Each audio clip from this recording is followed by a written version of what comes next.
everybody, welcome back to my channel. Now, the last time you guys saw me was in my DIY video that I did 2 weeks ago. I know it's been a long time, but I'm back. The only reason why I waited for those 2 weeks to expand because I was actually getting ready for the back to school videos I have planned for you guys. So that's why I did that 2-week break, and also I was finishing up summer school classes. But now I'm back. And today I bring you the first video of the back to school series. And today it's going to be more actually me talking about school. Not only just school, but actually talking about college. And what I feel like certain people should know about when you're coming into college as a freshman, or even better yet, as a transfer student, because people who go to community college and who are going to states and UCs, it's like a totally different thing. So, no further ado, let's get into it. So the first topic I want to talk about is class scheduling. When it comes to picking your classes, yes, I say go talk to a counselor, make sure you're on track. But one thing that all of my incoming freshmen should know is that when you go to your orientations and your counselor says, oh yes, pick 4 classes to be a full-time student, yes, please do pick 4 classes to be a full-time student. Basically, yes, pick those 4 classes. But what you want to do is you want to try to add an extra class. Listen, if you have 5 and 5 classes both semesters, there's a guarantee of being a sophomore your second year. And the reason why I say that is because if you're a type of person where you want to be on track and you don't want to technically graduate in 5, 6 years, and you just want to graduate in 4 and get the heck out of there, then I say buckle down and do 5 to 5. Now, if you want to just see how college is for the first semester, then I really do recommend 4, because it is a lot of work. It is a lot of there's a lot of, not more so homework, but there's a lot of studying. No, you do have assignments, but if a teacher gives you an assignment, best believe it's a big point assignment. So if you're the type of person where, oh, well, it's my first year, let me just take 4 classes my first semester just to get the feel of it, then yes, I understand it. But I do recommend 5 and 5, so you can become a sophomore within your second year, so you can be on track of graduating.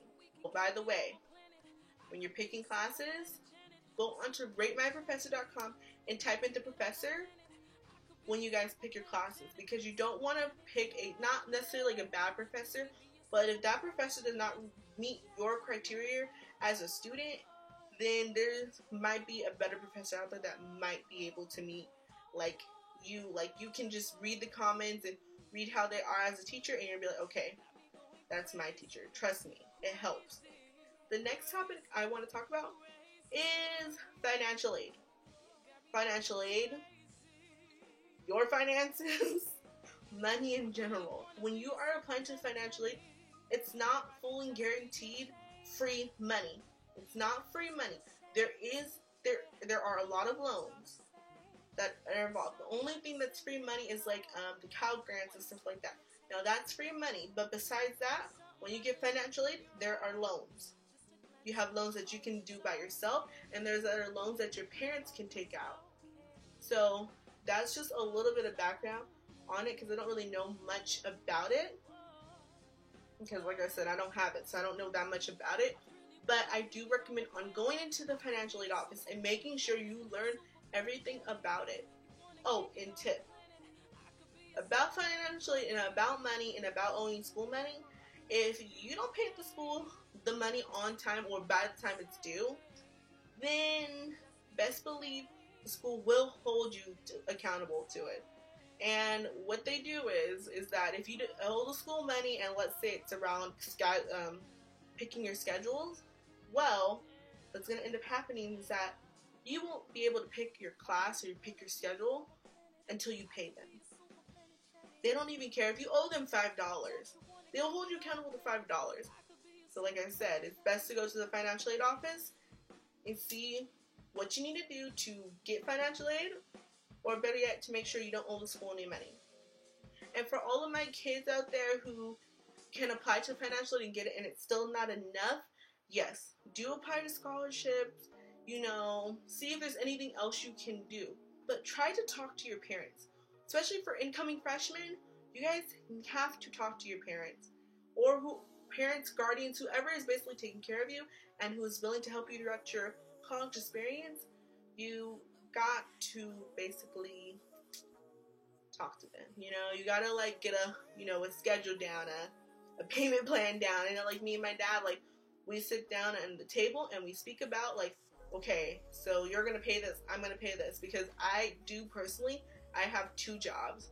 So I have 2 jobs, and with my 2 jobs and saving partial money to make sure I can pay for supplies, dorm stuff, groceries, and my books. So those are the things that I pay for. Now my dad, he'll help me take care of the more heavier stuff like dorms and everything, but you know, I still pay for that. So my last good advice for financial aid is to talk to your parents and see what you guys need to do to make sure you guys either stay out of debt, or to make sure your debt is low, or just to make sure you got everything covered. Now moving on to my last subject, because this is like a very long video already, and I was like, I'm not gonna try to go I'm not gonna like do like all 10 of them because it's a long video. So if you guys really like this one, then I will post part 2 if you guys really like this.